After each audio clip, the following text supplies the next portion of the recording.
First day at the state legislature. Dems go for gun control and Republicans push election fraud claims without evidence. Well, I don't find it to be a performance when we advocate for the voices of our constituents. Vail Resorts just struggled through a ski patrol strike in Utah. Now it's time for 2 ski patrols in Colorado to go to the bargaining table. We want to be able to survive and live in the community that we work in. As Denver digs up old lead water lines, an even rarer find, an old wood pipe made out of a hollowed out tree, and our chance to help Coloradans with their second chance in life. That's tonight on Next. The first day of Colorado's legislative session can be a preview of coming attractions, or detractions, depending on your perspective. Today, Democrats wasted no time introducing gun control and voting rights protections, while Republicans alleged voter fraud, challenging the very elections that got those Republicans elected. Here's politics guy Marshall Zellinger. Are there any no votes? The first day in the 35-seat state Senate saw all Democrats and Republicans vote together, unanimously picking Democratic State Senator James Coleman as the next Senate president. Meanwhile, in the state House, I think it would be naive to assume that at least one person did not change at least one vote. Without proof, Republican State Representative Scott Bottoms suggested the exposed passwords from the Secretary of State's office led to election fraud. Again, citing no proof. He was one of 6 Republicans who voted against certifying the election results that confirmed their elections were counted correctly. House Minority Leader Rose Puglisi defended the 6 members of her caucus questioning the results while also defending the results. We're proud of the results of this election and that we were able to gain 3 seats back. How can you say both? How can you be proud of the election and have some people say, I don't think it should have been certified? Well, I've got people in my district who also think that El Paso County, which I represent, there are people who are questioning some of the processes that were used in this election. As for the party in power, Democrats have introduced early bills that would solidify certain voting rights, try to make it easier for workers to unionize. And then there's Democratic State Senator Tom Sullivan's gun control bill to try to get a 12-year-old law enforced. This is not an assault weapons ban. This is an enforcement of the high-capacity magazine that passed in 2013. Sullivan believes his bill would address a gap exposed by 9 News Investigates in 2019. That's when we found large-capacity magazines, those that can hold more than 15 bullets. They were sold in parts to try to avoid a ban passed in 2013. Because we can't get them to stop selling the high-capacity magazines that would attach for it. If you buy a brand new one, it's going to have a magazine that is permanently attached.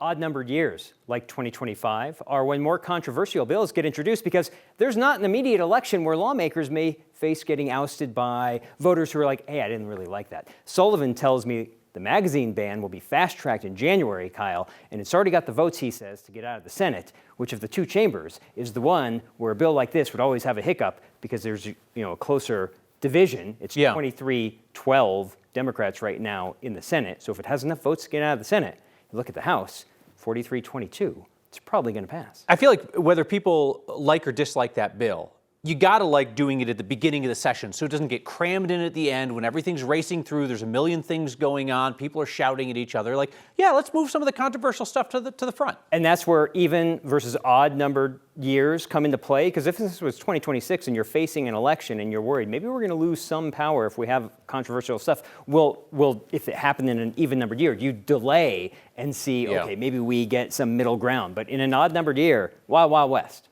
You know how they say that over time couples start to look like each other? Would you like my glasses? Bro, we are out of control. Marshall Zellinger, everybody. So Colorado's legislature has incredible balance, really, between representatives picked by the people, you, the voters, and representatives who are picked by political insiders. Can't let those voters have too much power, you know? More than a quarter of the state legislators in there now first got through the door thanks to a vacancy appointment, including 3 new ones. Let's meet them. Last night, Democrats selected Matt Ball to rep Denver's Senate District 31. That's a rejection of the wishes of longtime Senator Chris Hansen, who we, of course, told you ran for re-election only to immediately resign and try to handpick his successor. He didn't want this guy. Ball's an Army combat vet who recently served as Denver's director of policy for Mayor Mike Johnston. Monday night, Democrats in Arapahoe County picked State Rep Iman Jodha to fill the seat of Senator Janet Buckner, who resigned. Jodha's a rising star for Democrats, and she is likely to be a top target of Republicans rhetorically in the legislature because she's a vocal progressive and the first Muslim rep in state history. She's been highly critical of Israel's war on Gaza.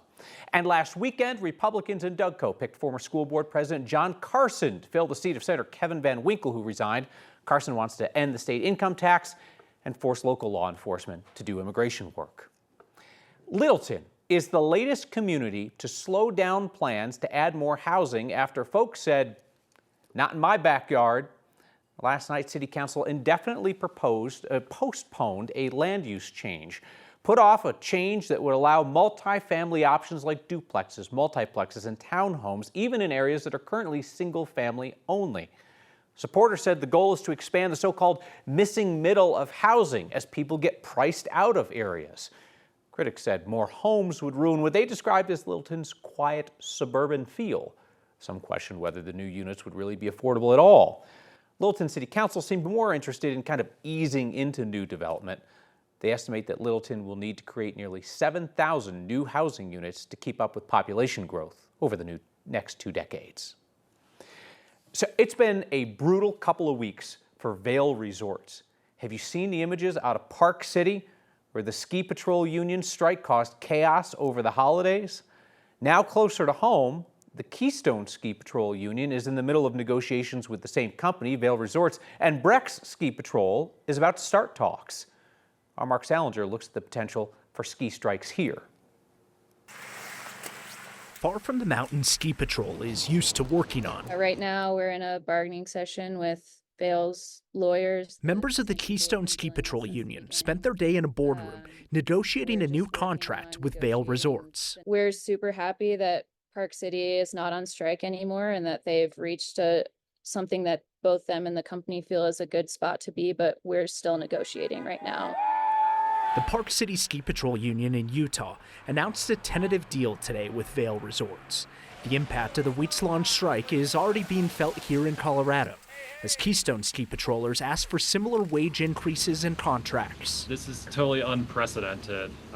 In modern history, there hasn't been a ski patrol union that has had to go on strike, and we hope that we don't have to go on strike here. You know, even though they're a state away and we're not directly involved with their negotiations, the ramifications of what they're going through definitely ripple through the industry. Ryan Anderson is with the Breckenridge Ski Patrol Union. Their contract with Vail Resorts is up in May, and they'll begin negotiations in the coming months. When our contracts are up and we're at the negotiating table, we're going to be looking at what Park City has gained, and we're going to be expecting the same. In some of the most expensive towns in the country, We want to be able to survive and live in the community that we work in. ski patrollers continue to negotiate for a sustainable wage and better benefits. People are realizing that, it is not right to be expected to pay rent with fun, and you can't pay grocery bills with face shots on a powder day.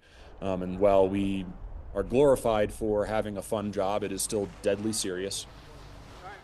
Vail Resorts told me today the conversations with Keystone Ski Patrol Union have been professional, productive, and respectful, and they continue to make progress to negotiate the union's first contract. It's important to note that there are no planned strikes in Colorado or even threats of strikes here against Vail Resorts, Kyle. Important perspective. I feel like ski patrol unions, Mark, is something that we never heard about not all that long ago, and now all of a sudden, year after year, headlines. Yeah, they're pretty rare, and the reason that they're so rare is in part because who they represent. Think about it. Ski patrol, your job is really, 4 or 5 months out of the year, if that. So they're seasonal, temporary workers in a sense, and it's hard to get them to come back every year and organize. They hope if more people are part of the unions, they can get a more experienced ski patrol on the mountain, make it safer for everyone.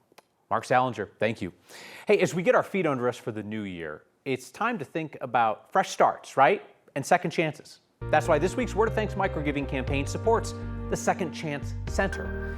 They're a nonprofit primarily working with Coloradans who are coming out of the justice system. They're doing great work to improve Colorado's really poor recidivism rate. They're building a permanent supportive housing project in Denver that will open later this year, an affordable place for people to live while they work to rebuild their lives and careers with apprenticeships and new skill training and behavioral health services all wrapped into one. This is a big project, but there's one specific aspect of it that we can help with. Most of the people who are going to move into Second Chance Center housing will not bring furnishings with them. The basic stuff that you would find in any apartment, from furniture to kitchen items. We can help with those things while those folks work on the big project of turning their lives around, making the most of that second chance. Scan the QR code on your screen or text the word thanks to 303-871-1491 to get that link to donate. Your nearly $14 million in micro-giving through a little TV show proves that even $5 helps, so as always, I'll match the first 50 donations of $5 to get us rolling. And we're like this close to 4,000 of you signed up to simplify your giving through a monthly donation to the Word of Thanks Fund. You put in your info once, and you support every nonprofit that we feature. You also don't get a ton of mail and emails from them. And it started our recent campaigns with about $25,000 in donations. All of these wildfires have the potential to impact us where we humans live. As devastating fires burn in California, experts say it is time for us to rethink the way we protect our homes here. And if you've been thinking that your Denver tap water had a vintage taste, maybe you were drinking from the barrel-aged pipe. That's an old wood pipe unearthed in the city. Next.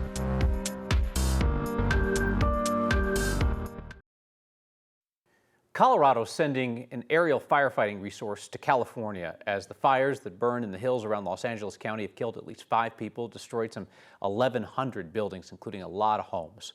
One of Colorado's 2 so-called multi-mission aircraft left Centennial today. It's a plane equipped with infrared sensors that can detect fires, do mapping. It'll help firefighters in California who are struggling to contain 3 major wildfires, all being pushed by 100-mile-per-hour winds.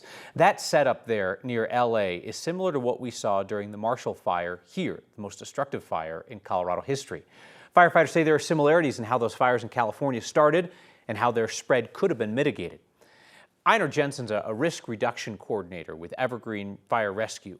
He's always out talking with homeowners about how to mitigate fire risk in urban areas where fires have both vegetation and homes, buildings to use as fuel. And mitigation includes building with fire-resistant materials, getting rid of dead or highly flammable plant material near your home, spacing out the vegetation in your yard, keeping your gutters clear of dead, dry vegetation. He says as wildfires become stronger and more frequent, it's important for homeowners to be prepared for the likelihood that a fire could enter their urban or suburban neighborhood. I hope that we learn that all big fires start small. And I hope that we have learned that we can do our part to mitigate that risk by changing building construction and changing the number of homes in a given amount of land, that we can change our infrastructure and build for the probability of wildfires rather than the exception of wildfires. The Colorado State Forest Service says that kind of mitigation is most important for the people who live in the state's wildland-urban interface, where communities are close to large open spaces and flammable vegetation. It's a lot more Coloradans than you might think. It's an estimated 3 million people living in that WUI.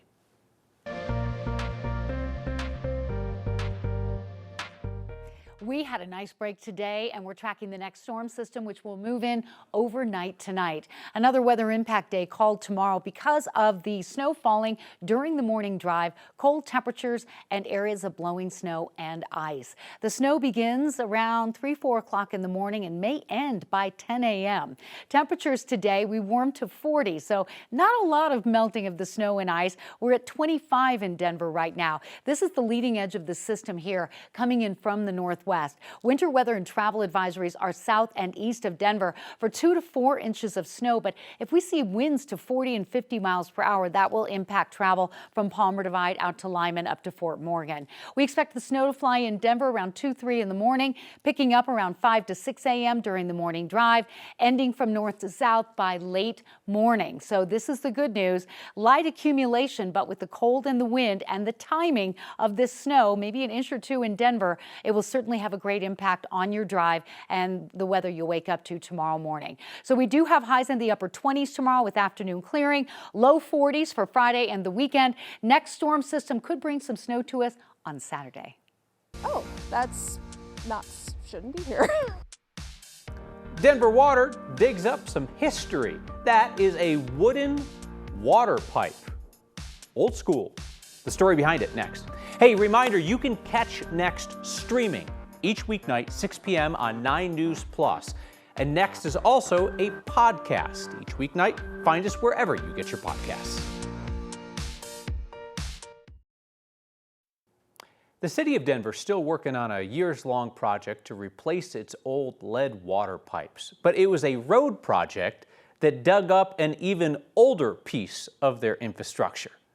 Our Amy Hunter has the story.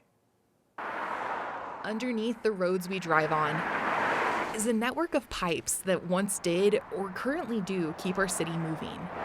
While working on the North Federal Boulevard pedestrian safety project, construction workers stumbled across an unexpected addition to that network. It wasn't until they pulled out the chunk, this 50-pound chunk of log, set it on the ground, and we're like, oh, that's not, shouldn't be here. It was a piece of pipe that didn't make sense. Everyone thought it was going to be one of the wood stave pipelines. Once you started cutting into the wood stave pipeline, you would hit one of the boards and it would lose its tension and kind of collapse in on itself, but it didn't do that. As a cultural resource specialist, Megan Mueller is an expert in digging up history. She worked alongside historians with the city and Denver Water to discover what they had. It took a few weeks of diving into the historical records. They learned it was a Wyckoff pipe from the late 1800s. They were made out of hollowed trees. Historic pipelines that we have found and know about in the Denver metro area historically were either made out of cast iron, they were made out of ceramic, or like the larger mains, they were made out of wood staves. Mueller says this type of pipe was widely used in the eastern U.S., but is rare to see in the West. The big push for the Michigan Pipeline Company was just advertising it as a cheaper and more safe, more healthy way of delivering water versus, wood stave, that's expensive, or cast iron or lead, that's not healthy for you. Just stick it through a log and everything is fine. It's an odd survivor to find, with more than a century spent underground. It's very unique to Denver, at least that we know of. But there's always room for more research. History is always evolving, changing. For Next, I'm Amy Hunter. The history beneath our feet, right? Mueller says they believe that the use of the wood water pipes was discontinued in the 1890s. That's cool. I don't know. I'm a nerd for that stuff, but I love it. All right. Maryland's got your feedback. We'll see what you got for us next.